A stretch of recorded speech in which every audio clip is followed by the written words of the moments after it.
Today's video is all about how to handle anger.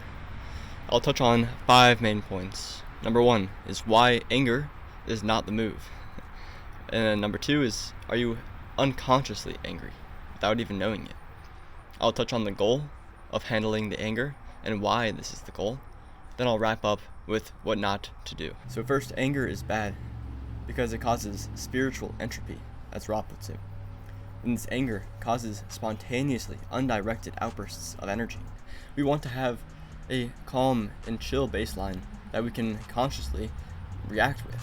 We want to handle people, places, environments, and information in ways that are in harmony with our goals. And when we have the spontaneous and undirected outbursts of energy, that can go in any direction. It can go completely opposite to our goals. And so clearly, if what is right and what is wrong is whether it's in harmony with our goals or not, then clearly being angry is not right. So we can all understand why anger is not the move. But what do we do from there? Maybe we are subconsciously angry without even really being aware of it. So I have a few points here that will help us all understand whether we have hidden layers or pieces to ourselves that maybe stem from fear-based anger. So number 1, what is your self-talk like? What does it sound like when you're talking to yourself with no one around? That voice inside of your head when it's analyzing situations or discussing different scenarios from the past. What is the general tone of that voice? What is the theme of which the topic of conversation is all about? Are you uplifting yourself and others? Or are you criticizing yourself more than anyone that's saying things aloud to you? Number 2 is judgment. Are you observing these external people, places, environments, and information from a place of that is good, that is bad, I can't believe you did this, how could I have done that? There's judgment within if you have this subconscious anger. Because when you're angry, you're recognizing that things, they are what they are, but they shouldn't be how they are. And that is so just unsettling to feel. When you are taking in this external reality and your internal state from a place of non-judgment, you're able to take it in as it is and accept it as it is, no matter what it is. Because acceptance, as I'll get to, is the core root to resolving these issues of anger within. Next, we all can recognize that whatever we fill our conscious mind with will begin to go deep into the unconscious mind. And so, number 3 would be, are you hating on others or seeing hate throughout your days? What is it that you're surrounding your mind with all throughout your day? Are you watching videos of the left versus the right, or this group versus that group, or this person versus that, or what have you?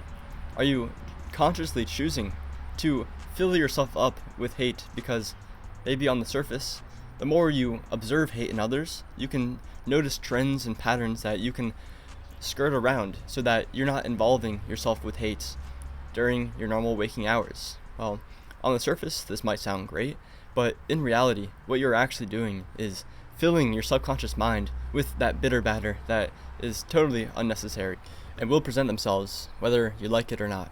So next, when was the last time that you hugged yourself? I mean, more than just physically. Have you really taken a time to take a step back, reflect on all that you've been through, all that you're experiencing right now, and all that you have yet to accomplish, yet to experience, yet to observe and grow from? Just give yourself a hug, physically, mentally, and spiritually, because we all deserve it, and no one deserves it more than yourself. So lastly, I had this interesting parallel I want to highlight. So with heart rate and overall fitness, the whole goal is not to see how high your heart rate can get. Rather, it's to bring that heart rate down to your baseline as quickly and steadily as possible. And so I propose that the same thing is related to anger. It's not how polarized we can get in our anger, how catalyzed we can get, and how far from our baseline we can get. However, it's with this external catalyst bringing us into the state of anger, it is how smoothly and how quickly we can transition back to our baseline. So as Ra puts it, the whole goal is to let this anger be understood, accepted, and integrated with the mind, the body, and the spirit. And this is the goal because we can recognize that the energetic source of anger is intense. It's so powerful, in fact, that Understanding and accepting and then integrating this anger unconditionally allows us to utilize this strong, energetic source for reasons that transcend the anger or the spiritual entropy. In other words, think about it like this. We have this strong sense of anger that's protruding in ways that are disharmonious with our goals. But if we can transmute that energy elsewhere, then you have a strong source of energy that is under your subjective control. What are you going to use that for? The possibilities are endless. So lastly, I'll turn it over to Ra and state that what you should not be doing is to recognize stimuli that catalyzes anger within and seek to control it or yourself. Control is the last thing that should be on your mind. First, if you're angry within, or even subconsciously, you want to recognize and accept that anger for what it is, and accept yourself unconditionally for who you are, and to begin to recognize it more so each day, understand it as fully as possible, and then accept yourself for who you are. And by doing this, you will steadily be on a path of returning to your baseline in times of anger, and use this energy for ways that are harmonious with your goals.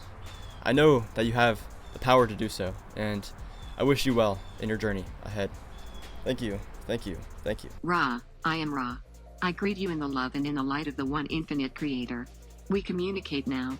Questioner, if an entity polarizes toward the service to self path, would anger have the same physical effect that it would have on the entity polarizing on the service to others path? Would it also cause cancer, or is it just a catalytic effect working in the positively polarizing entity? Ra, I am Ra. The catalytic mechanisms are dependent, not upon the chosen polarity of a mind-body-spirit complex, but upon the use or purpose to which this catalyst is put. Thus, the entity which uses the experience of anger to polarize consciously positively or negatively does not experience the bodily catalyst but rather uses the catalyst in mental configuration. Questioner, I am not sure that I understand that. Let's take some examples. An entity polarizing toward the negative path becomes angry. Let's take the condition where he develops a cancer. What is the principle that is at work for him? Ra, I am Ra. We see the thrust of your query and will respond at variance with the specific query if that meets with your approval. Questioner, certainly. Ra, the entity polarizing positively perceives the anger. This entity, if using this catalyst mentally, blesses and loves this anger in itself. It then intensifies this anger consciously in mind alone until the folly of this red ray energy is perceived not as folly in itself but as energy subject to spiritual entropy due to the randomness of energy being used. Positive orientation then provides the will and faith to continue this mentally intense experience of letting the anger be understood, accepted, and integrated with the mind-body-spirit complex. The other self, which is the object of anger, is thus transformed into an object of acceptance, understanding, and accommodation, all being reintegrated using the great energy which anger began. The negatively oriented mind-body-spirit complex will use this anger in a similarly conscious fashion, refusing to accept the undirected or random energy of anger and instead, through will and faith, funneling this energy into a practical means of venting the negative aspect of this emotion so as to obtain control over other self, or otherwise control the situation causing anger. Control is the key to negatively polarized use of catalyst. Acceptance is the key to positively polarized use of catalyst. Between these polarities lies the potential for this random and undirected energy creating a bodily complex analog of what you call the cancerous growth of tissue.